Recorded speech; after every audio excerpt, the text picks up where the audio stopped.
الحمدللہ رب العالمین الصلاۃ والسلام علی رسولہ الکریم۔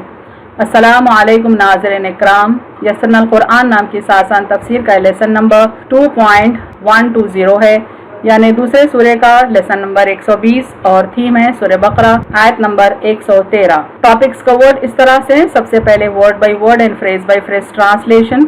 اس کے بعد تفسیر، آخر میں کچھ امپورٹنٹ پوائنٹس، ایکنالجمنٹ اور ریفرنسز۔ اعوذ باللہ من الشیطان الرجیم، بسم اللہ الرحمن الرحیم۔ وقالت اليهود ليست النصارى على شيء وقالت النصارى ليست اليهود على شيء وهم يتلون الكتاب كذلك قال الذين لا يعلمون مثل قولهم فالله يحكم بينهم يوم القيامة فيما كانوا فيه يختلفون۔ ورڈ بائی ورڈ ٹرانسلیشن دیکھیں۔ وقالتی روٹ ورڈ قاف واو لام سے ہے، معنی اور کہا، اینڈ سیڈ، الیہود یا ہا دال سے روٹ ورڈ ہے، معنی یہود، the Jews، لیستی لام یا سین سے روٹ ورڈ ہے، معنی نہیں، not، النصارى نون صاد را سے روٹ ورڈ ہے، معنی نصارى یعنی عیسائی، the Christians، Ali root word عین لام یا سے ہے، معنی پر، on، شیئن روٹ ورڈ شین یا حمزہ سے، معنی کسی چیز، anything، وقالتی قاف واو لام سے روٹ ورڈ ہے، معنی اور کہا، اینڈ سیڈ، النصارى نون صاد را سے روٹ ورڈ ہے، معنی نصارى the Christians، لیستی لام یا سین سے روٹ ورڈ ہے، معنی نہیں، not، الیہود یا ہا دال سے روٹ ورڈ ہے، معنی یہود، the Jews، Ali root word عین لام یا سے ہے، معنی پر، on، شیئن روٹ ورڈ شین یا حمزہ سے، معنی کسی چیز، anything، وہم روٹ ورڈ ہا میم سے، معنی حالانکہ وہ، although they، یتلون تا لام واو سے روٹ ورڈ ہے، معنی پڑھتے ہیں، recite الکتاب کاف تابا سے روٹ ورڈ ہے، معنی کتاب، the book، کذالک روٹ ورڈ ذال لام کاف سے، معنی اسی طرح، like that، قولا روٹ ورڈ قاف واو لام سے، معنی کہا، said، الذین الف لام لام ذال یا سے روٹ ورڈ ہے، معنی جو لوگ، those who، لا لام الف سے ہے، معنی نہیں، not، یعلمون عین لام میم سے ہے، معنی علم رکھتے ہیں، no، مثل میم تا لام سے ہے، معنی مثل جیسی، similar، قولہم قاف واو لام سے اس کا روٹ ورڈ ہے، معنی ان کی بات، their saying، فاللہ الف لام ہا سے ہے، بس اللہ، سو اللہ، یحکم ہا کاف میم سے روٹ ورڈ ہے، معنی فیصلہ کرے گا، will judge، بینہم با یا نون سے ہے، معنی ان کے درمیان، between them، یوما یا واو میم سے روٹ ورڈ ہے، معنی دن، ڈے، القیامتی قاف واو میم سے ہے، معنی قیامت، ریسریکشن، فی ما فا یا سے ہے، معنی جس میں، ان واٹ، کانو کاف واو نون سے ہے، معنی وہ تھے، دے were، فی ہی فا یا سے روٹ ورڈ ہے، معنی اس میں،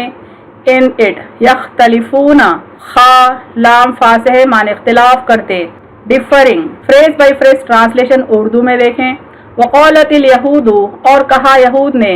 لیست النصارى علی شیء نصارى کسی چیز پر نہیں، وقالت النصارى اور نصارہ نے کہا، لیست الیہود علی شیء یہود کسی چیز پر نہیں، وہم یتلون الکتاب حالانکہ وہ کتاب پڑھتے ہیں، کذالک قال الذین اسی طرح کہا جو لوگ، لا یعلمون علم نہیں رکھتے، مثل قولہم ان کے جیسی بات، فاللہ یحکم بینہم پس اللہ فیصلہ کرے گا ان کے درمیان، یوم القیامتی قیامت کے دن، فیما کانوا جس میں وہ تھے، فیہ یختلفون اس میں اختلاف کرتے۔ مکمل ترجمہ دیکھیں سورہ بقرہ آیت نمبر 113 کا۔ اور کہا یہود نے، نصارہ کسی چیز پر نہیں، اور نصارہ نے کہا یہود کسی چیز پر نہیں، حالانکہ وہ کتاب پڑھتے ہیں، اسی طرح کہا جو لوگ علم نہیں رکھتے ان کے جیسی بات، بس اللہ فیصلہ کرے گا ان کے درمیان قیامت کے دن جس میں وہ اختلاف کرتے تھے۔ Phrase by phrase translation English میں دیکھیں۔ وقالت الیہود the Jews say لیست النصارى علی شیء the Christians have nothing to stand upon، وقالت النصارى and Christians say لیست الیہود علی شیء the Jews have nothing to stand upon، وہم یتلون الکتاب though they recite the same book، كذلك قال الذين, like that said those who لا يعلمون, do not know anything. مثل قولهم, similar is their saying. فالله يحكم بينهم, so Allah will judge between them يوم القيامة, on the day of resurrection. فيما كانوا, in what they were, فيه يختلفون, differing in it.